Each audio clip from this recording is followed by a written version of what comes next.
Hindi porket nililibot mo ang buong mundo ay yun ang tamang gawin ng lahat ng tao. Marami kang makikitang kahanga-hanga sa buong mundo at dapat lang na maranasan ito ni Clara. Naghihintay na po ang mga bisita ninyo. Ay, hindi talaga nagbabago ang ibang tao. Pero walang masama kung umasa tayo.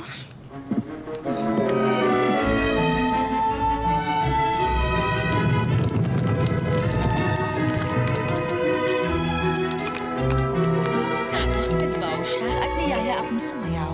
Nakipagsayaw kayo? Hindi ako pwedeng tumanggi sa hari. Pakiramdam niyo siguro isa kayong prinsesa. Sana nandun din ako. Sa susunod baka, pwede kang sumama sa akin. Hindi po ako papayagan ni Lolo. Pero ito siguradong papayagan niya.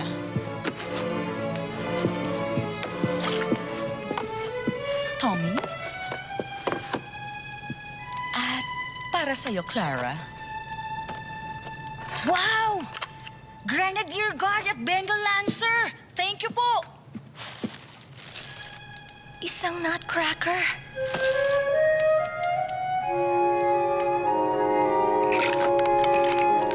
Ang ganda naman ito.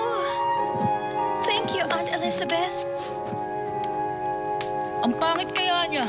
Tommy, Siguro sa labas maaari, pero sa loob, mayroon siyang puso ng prinsipe. Gagamitin ko siya para maging leader ng army ko!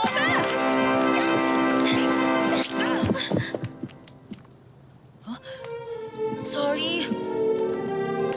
hay nako. Nakakainis ka talaga. Huwag kang magalit kay Tommy, ha? Hindi niya sinasadyang saktan ka.